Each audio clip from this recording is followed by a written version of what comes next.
பஞ்சபாண்டவருடைய கதைகளிலே அக்னியிலிருந்து தோன்றியவள் திரௌபதி என்பதை உங்களுக்கு தெரியும்.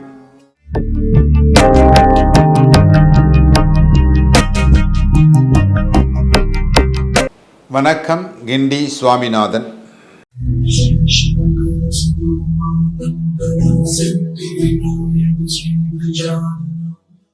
இந்த 5 கணவர்களை கொண்ட திரௌபதி ஒவ்வொரு வருடமும் ஒரு கணவரோடு வாழ்ந்து வந்தாள். அப்படி வாழுகின்ற போது தருமனுக்கு அடுத்தபடியாக பீமன், அந்த பீமனோடு வாழ வேண்டும். ஆனால் பீமனுக்கு ஒரு அச்சம். இவ்வளவு நாள் நமக்கு அந்நியாராக இருந்து உணவளித்து அன்னையாக இருந்து நம்மை கவனித்து கொண்டவளை எப்படி நாம் மனைவியாக ஏற்றுக்கொள்ள முடியும்?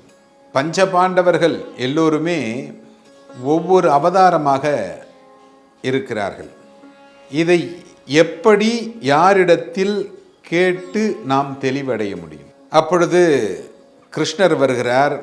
கிருஷ்ணரை பொறுத்தளவில் உங்களுக்கு தெரியும், அவர் நினைத்தால் அது உண்மையாகும், அவர் நினைக்கவில்லை என்றால் அது பொய்யாகிவிடும்.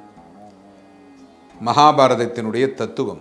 ஏன்னா அந்த மகாபாரதத்தை முன்னின்று நடத்தக்கூடியவர் கிருஷ்ண பகவான்.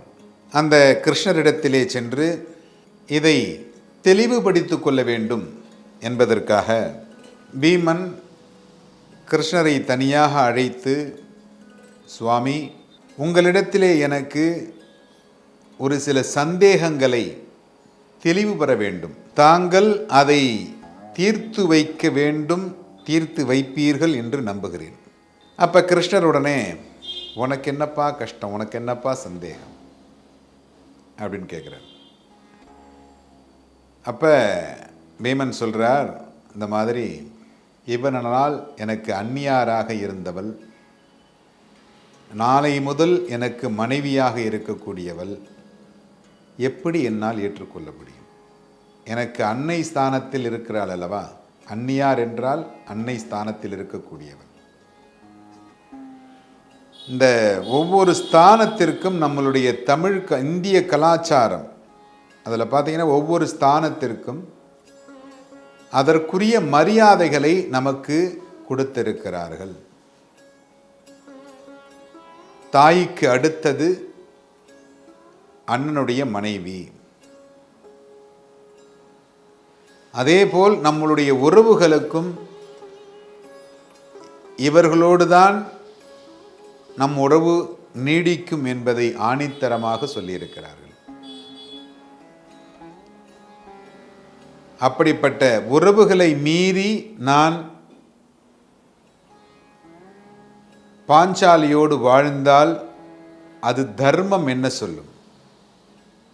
தர்மத்தை மீறுவதாக ஆகிவிடாதா? நான் அந்த காரியத்தை செய்யலாமா? அதை கேட்ட உடனே கிருஷ்ணர் சொல்றார், தர்மத்தை மீறியதாக கண்டிப்பாக ஆகாது. அதுக்கு ஒரு காரணம் சொல்றார்.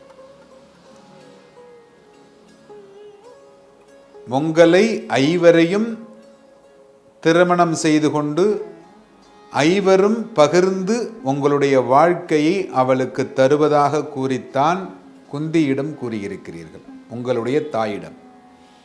அதன் பிரகாரம் உன்னுடைய வாழ்க்கையில் நீ திரௌபதியை 1 வருட காலம் மனைவியாக வைத்திருக்க வேண்டும். இதுதான் தர்மம்.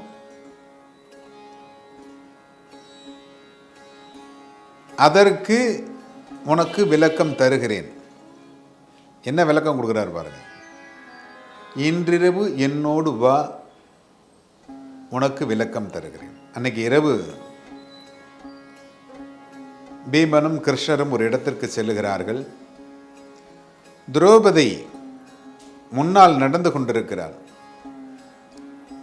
கிருஷ்ணரிடத்திலே கேட்கிறார், அந்நியார் முன்னே நடந்து கொண்டிருக்கிறார்கள், எதற்காக செல்லுகிறார்கள்? பொறுத்திருந்து பார். நேராக செல்லுகிறாள், அக்னியை மூட்டுகிறாள், அக்னியில் உள்ளே நுழைந்து வெளியே வருகிறாள், புனிதமடைகிறாள். இந்த மகாபாரதத்தினுடைய கதையிலே நிறைய இடங்களில் மீண்டும் இந்த பெண்கள் புனிதம் அடைகிறது அப்படிங்கிறத தெளிவாக சொல்லியிருப்பாங்க. குந்திக்கும் அதே போல் ஒரு வரம் கொடுப்பார். அதே போல் பாஞ்சாலி அக்னியினுள்ளே சென்று வெளியே வந்து புனிதமடைகிறார். அப்படி புனிதமடைந்தவுடன் இந்த பீமனுடைய மனைவியாகிறாள். இப்பொழுது பார்த்தாயா, உங்களுடைய அன்னியாக இருந்தவள் இப்பொழுது அக்னியில் சென்று அந்த அன்னியார் என்கின்ற போர்வையிலிருந்து விலகி மீண்டும் கன்னித்தன்மையோடு உங்களோடு வாழ்வதற்கு வருகிறாள் அப்படிங்கிறத கிருஷ்ணர் காண்பிக்கிறார். அதன் பிறகு பாஞ்சாலியோடு பீமன் வாழ்கிறார். இந்த மகாபாரதத்தினுடைய மிக முக்கியமான கதாபாத்திரமாக இருக்கக்கூடிய திரௌபதி அம்மனாக இருந்து தமிழகத்தில் நிறைய இடங்களில் அருள்பாலித்து கொண்டிருக்கிறாள். அவளை வணங்கி நாம் வெற்றி பெறுவோமாக.